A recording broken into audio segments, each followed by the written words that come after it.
Salmo de número 2. Porque os gentios se amotinam e os povos intrigam em vão?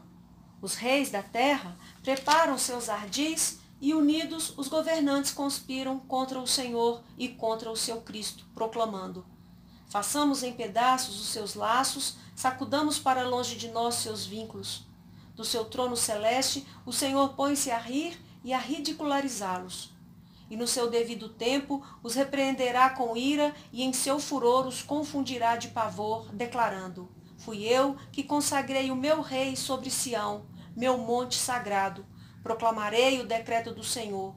Ele me disse: tu és meu filho, eu hoje te gerei. Pede e eu te darei as nações como herança, os confins da terra como tua propriedade.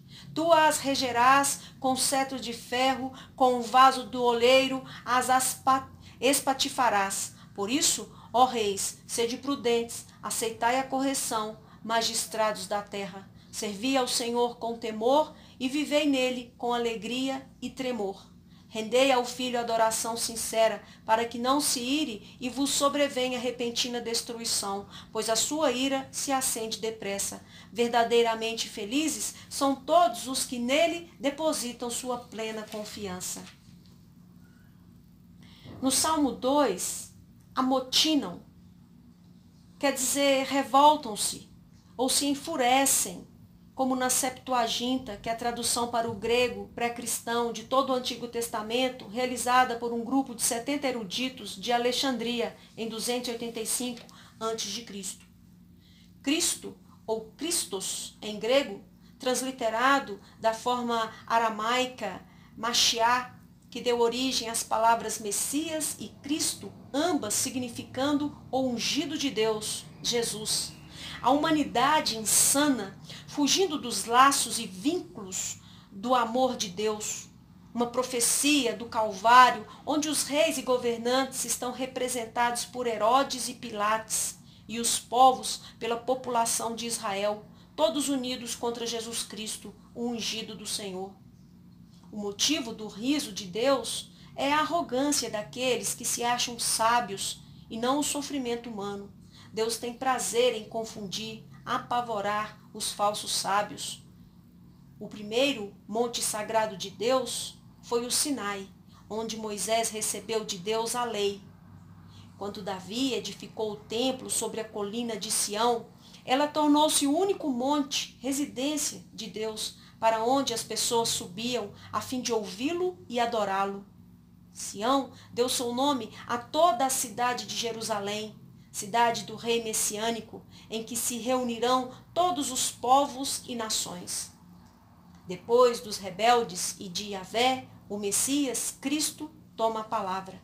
O decreto desenvolve a promessa de adoção dada ao herdeiro de Davi, em Samuel 7,14. Estas palavras eram pronunciadas como oráculos pelo rei no rito de coroação para marcar o momento em que o novo soberano formalmente assumia sua herança e títulos. A conexão entre essa proclamação e a ressurreição em Atos 13:33 e Romanos capítulo 1, versículo 4 é duplamente significativa. Na ocasião do batismo de Cristo e na sua transfiguração, o Pai o proclamou filho e servo, usando palavras extraídas deste versículo e de Isaías 42, versículo 1.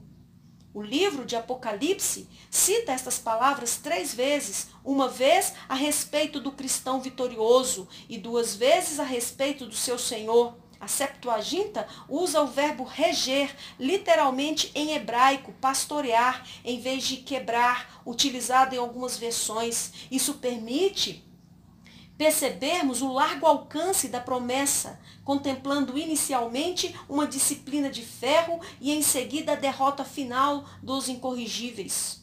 O cetro, ou vara de ferro, tinha as funções de um cajado para o pastoreio e uma arma contra os assaltantes. Veio assim a ser símbolo de governo.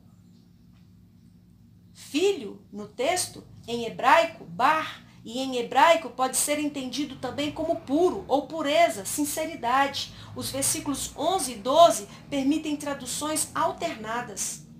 A tradução da Bíblia, King James atualizada, que é essa que eu uso, contou com a cooperação de um grupo com cerca de 60 eruditos de vários países e denominações cristãs que tiveram acesso aos mais antigos e melhores manuscritos, especialmente após as últimas publicações dos estudos sobre os rolos do Mar Morto. Essa é a razão pela qual alguns textos bíblicos, especialmente em língua portuguesa, diferenciam-se da maioria das versões tradicionais, mesmo das novas edições da King James em inglês. Que Deus te abençoe, que o Senhor te dê a firme convicção de que nós devemos render adoração sincera ao Filho de Deus.